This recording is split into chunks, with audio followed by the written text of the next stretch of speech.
Honestly, those traveling nurses were making a killing doing this. There would actually be nurses that would be at a hospital and they would just keep working at the same hospital but just switch to work for the staffing company and end up making a lot more money. So the bottom line, though, is it showed that this is a really important field and in a very high demand field.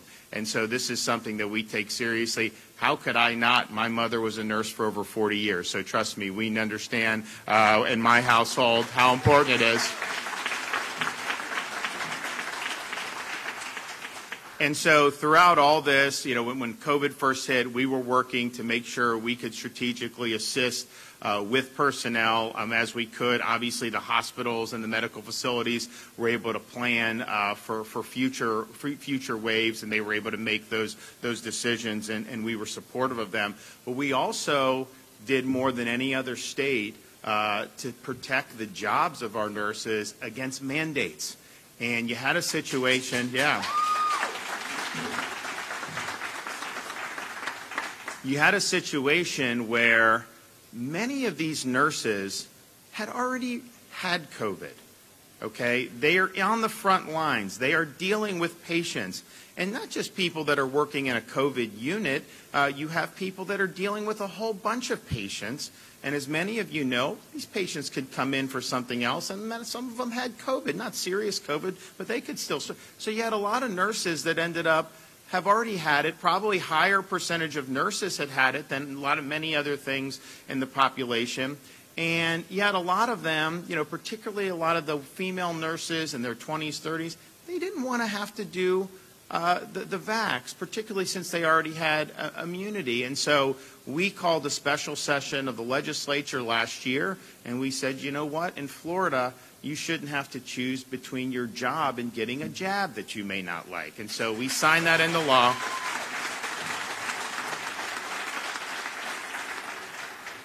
A lot of the states were engaged in litigation against CMS for their mandate, and Supreme Court ruled against us on that. But the state of Florida has not surveyed any hospitals. We are not going to be involved in enforcing any CMS mandate that's going to result in people losing their jobs. And so the end result in Florida is you just sign the form, seek the protections that the laws provided, and you are going to be okay. But here's how ridiculous it got.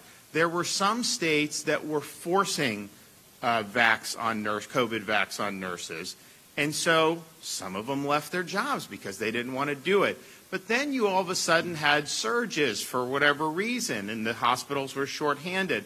So in some states, you actually had a situation where if you had recovered from COVID but were not vaxxed and were perfectly healthy, you are not allowed to work. But if you were vaxxed and currently had COVID, they were bringing you back in to work when you were actually COVID positive, just because you had taken the vax. I'm sorry, that is a religion. That is not evidence-based medicine, and it's wrong.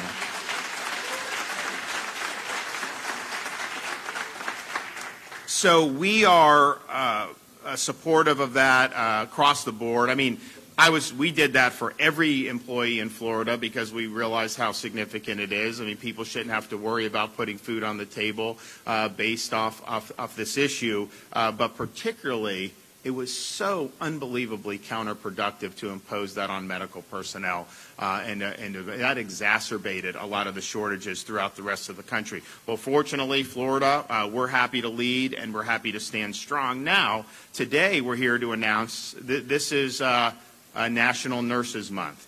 And so we were working with the legislature during the legislative session.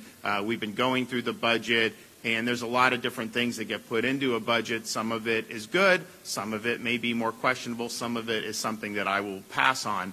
But we really, really were pleased to see a lot of support for expanding the footprint of nurses here in the state of Florida.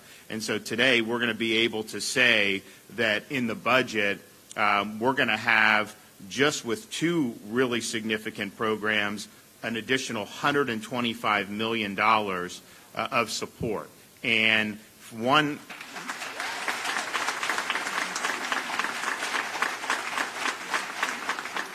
So in this new funding initiative, we've included $100 million for higher education and workforce education programs composing the pipeline program. This pipeline program will financially reward colleges and universities for excellence in nursing education programs based on their student performance. Institutions will use these earned dollars to invest in their programs, and we're also doing another $25 million to establish the Line Fund, which is linking industry to nursing education, which will directly go towards combating the shortage of nursing instructors. The funding evens the playing field for nurses, whether they study at a public or nonprofit private university in Florida or institution. The price nursing students pay in tuition won't determine employer preference when beginning their careers.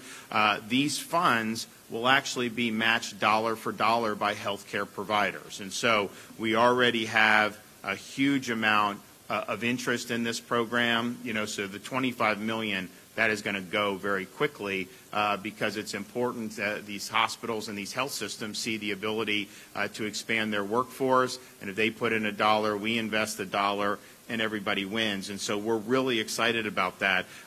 We also have a lot of other great things in the budget. You'll see when the budget comes out, when we sign the budget, there's going to be a significant amount of money to expand some of the infrastructure at both with our school districts, with our state colleges, and with our universities. And I think those are going to be really historic and significant investments. We also have a recurring program that has student loan reimbursements and scholarships for nurses, which is something that we're very supportive of. We also have various programs at different state colleges that we want to continue to support. Some will be new programs. Others will be with things like the Department of Veterans Affairs, making sure that we have salary and recruitment incentives for nurses employed by the department there, because these are very significant patients, and we want to make sure we're doing right by them. And yes, we have even more reimbursement and loan repayment programs sprinkled throughout the budget. So all in all, I think we're putting our money where our mouth is. There would be a need for this anyways, but especially when a state is growing. And, look, I'm not asking for people to move to Florida. Like some people, oh, please come to my state. Honestly, I like the people we have here. I think we're doing fine. And I'm not saying we're going to, and so it is what it is. But the fact of the matter is it's a free country, and people can pick and choose. And over the last 2 years especially, you've seen people vote with their feet and leave states that were poorly governed, states that had arbitrary and draconian COVID lockdown policies, states that were not supporting law enforcement and saw massive increases in criminal activity and a reduction in public safety. You've seen different approaches to education where we made sure our kids were in school 5 days a week. Other places locked kids out of school for over a year. It's interesting, even Harvard came out and did a study, and they said the states that locked the kids out of school, they saw a widening of the achievement gap, like rich, poor, black, white.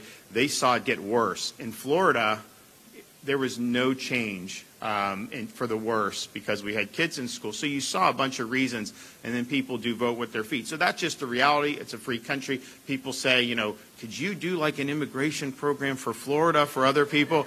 And you're not allowed to do that under the Constitution. If I could, maybe we would. I mean, who knows? So, but the bottom line is we have to look at the fact that the state is a place to be. People like it.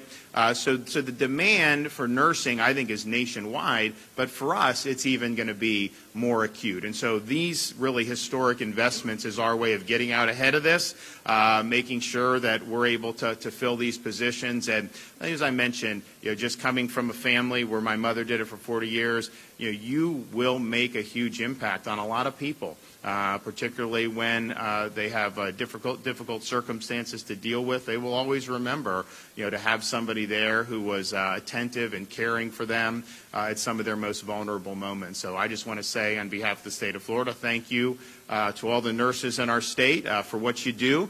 We really appreciate it, and we know how important it is. And so I would like to bring up some other folks here to be able to offer a few words of wisdom. I think we're going to have somebody that really at this day doesn't really anymore need an introduction, the Surgeon General of the state of Florida, Dr. Joseph Ladapo. Come on.